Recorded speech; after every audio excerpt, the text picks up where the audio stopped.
Libya say that the health of the man convicted of the Lockerbie bombing is getting worse. Abdel Basit el-Megrahi, jailed for killing 270 people, was set free by the Scottish Justice Secretary last summer because he was said to be dying of prostate cancer. But release on compassionate grounds meant he had to abandon his planned appeal, in which he would have challenged the evidence which sent him to prison. Newsnight has now examined that evidence and discovered serious doubts about the forensics.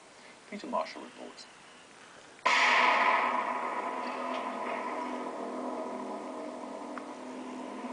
This is a blast that a British explosives expert believes blows a hole in the conviction of the so-called Lockerbie bomber.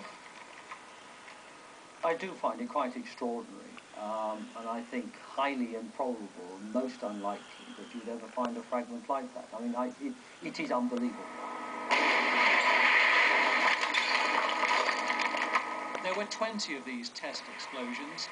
Their conclusions will only intensify the controversy over who really bombed Pan Am 103.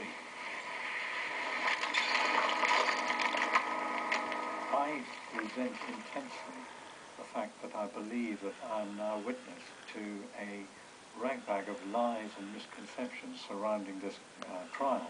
What do you think about Megrahi's release? He should not have been released under any circumstances. Period. It's 21 years since Pan Am 103 fell from the sky onto the Scottish border town of Lockerbie. It was Britain's worst terrorist attack. All 259 people on board were killed. On the ground, 11 more died when a row of houses was destroyed. Debris was scattered over hundreds of miles. Now, the key piece of evidence, one of the few that was tangible, was a tiny fragment found some 3 weeks after the event in a field 35 miles east of here. For months, it remained unnoticed and unremarked. But eventually, that fragment was to shape the entire investigation. The fragment, 4 millimeters square, was said to be part of a timer circuit board that could have triggered the bomb. It was found embedded in charred clothing. The clothing bore the label, "Made in Malta." So the focus turned to Malta, and the question, who'd bought the clothes? The shopkeeper identified Megrahi only years later, after seeing him pictured in a magazine as a suspect. The evidence was extremely weak. There were areas of it that were challenged at the trial, but those challenges did not seem to impress the judges. Robert Black's one of Scotland's most eminent QCs. He persuaded the Libyans they get justice from Scottish judges in neutral Holland. Now he has serious doubts about the conviction. There's the supposed plot, an unaccompanied suitcase with a bomb inside, being put on a plane at Malta airport, transferred to another flight in Frankfurt, and transferred again in London. Black says it defies logic. All of the evidence from Malta was to the effect that there was no such piece of unaccompanied baggage. And indeed, the judges themselves accept that. There is no evidence from Malta. Whatever the strengths or weaknesses of the circumstantial evidence, the core of the prosecution case was the bomb, and the evidence of that device was the fragment of a timer. But we found that that fragment, how it was discovered, how it was investigated and handled, is one of the most troubling aspects of this case. On January the 13th, 1989, 23 days after the disaster, a policeman finds an item described as cloth, charred. The label subsequently altered to debris. The judges described the detective's explanation of this as, at worst evasive, at best confusing. But they accept he did find the cloth. Yet it's another 4 months, May the 12th, before a forensic expert identifies it as bearing a fragment of circuit board.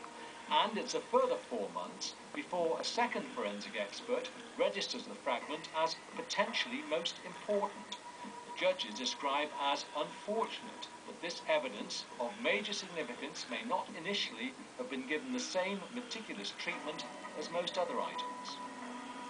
Unable to identify the source of the timer fragment, Scottish police turned to America, home of most of those killed on Pan Am 103.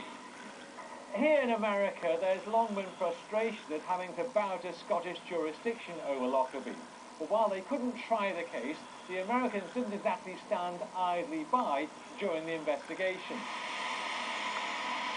The CIA was always active and influential, and at the FBI, they claimed to have made the vital link between Libya and the bomb which blew up the plane.